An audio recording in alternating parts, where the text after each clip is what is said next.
Welcome to AIxEnergy. I'm your host, Michael Vincent. Today we're continuing our four-part conversation with Brandon N. Owens, founder of AIxEnergy and author of The Cognitive Grid, available now on Amazon. Brandon, welcome. Thanks, Michael. In our first episode of this series, we looked at the long history of automation in the electric power system. We talked about how control systems evolved over decades, from early feedback mechanisms to the supervisory control networks that operators rely on today. The key insight was simple, but powerful. Automation did not suddenly appear with artificial intelligence. The grid has been gradually incorporating machine-mediated decision support for more than half a century. Today we move forward in time.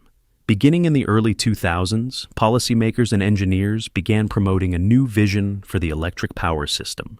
They called it the smart grid. The phrase appeared everywhere, in federal legislation, industry conferences, and utility modernization plans. The promise was ambitious. If the electric grid could gather and process vastly more information about itself, then operators could run it more efficiently, integrate renewable energy more easily, and respond to disruptions more quickly. But in the cognitive grid, you argue something slightly unexpected. The smart grid never really became smart. Yes. The smart grid story is fascinating because, in many ways, it did exactly what it was supposed to do.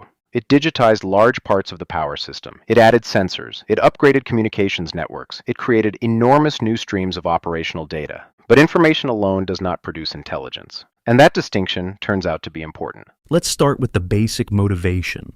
Why did policymakers begin pushing the smart grid concept in the first place? Several pressures were converging at the same time. Electric demand was rising, transmission corridors were becoming more congested, and renewable energy, particularly wind and solar, was beginning to appear at meaningful scale. At the same time, many parts of the grid were still being operated using architectures designed decades earlier. Utilities had strong physical infrastructure, but the information layer of the system was relatively limited. Operators could see important signals, but not everywhere, and not continuously. The Smart Grid initiative was designed to change that. The goal was to build a digital mirror of the power system, one that would allow operators to observe grid conditions in near real time. So, the smart grid was fundamentally about visibility. Yes. Engineers began deploying several key technologies. One of the most visible was advanced metering infrastructure, often called smart meters. Instead of measuring electricity consumption once a month, these meters could record usage every 15 minutes or even every few minutes. Another major development was the deployment of phasor measurement units. These devices measure voltage, current, and system frequency with extremely precise timing. They allow operators to observe grid dynamics across very large geographic areas.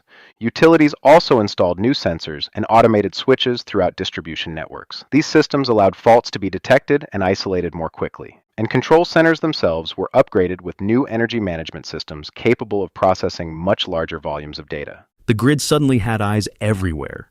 That's a good way to think about it. For the first time, operators could see the system with a level of detail that earlier generations could only imagine. That sounds like a major technological leap.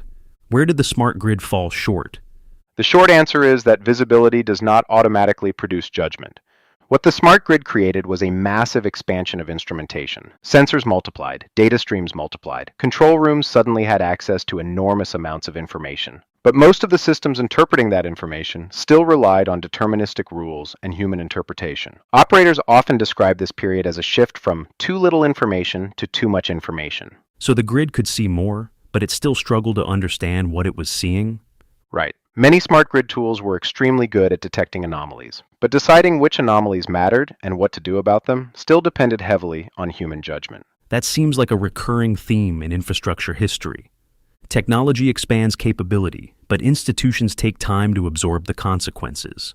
That pattern appears over and over again. New systems make infrastructure more observable, but governance frameworks evolve more slowly. The smart grid made the electric system far more visible, but it did not fundamentally change how operational decisions were made. The system became more aware, but not necessarily more cognitive. Exactly. I know that renewable energy integration also played a major role in the smart grid narrative.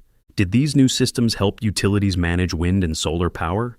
Yes, in many ways they did. Improved forecasting tools, better system visibility, and faster communications allowed operators to manage variable generation more effectively. But renewable energy also revealed the limits of traditional control systems. Solar output can change quickly when clouds move across a region. Wind generation fluctuates constantly. Electric vehicles and distributed resources introduce new patterns of demand. These dynamics create an operational environment that is far more complex than the grid was originally designed to manage. Which means the system needs more than sensors.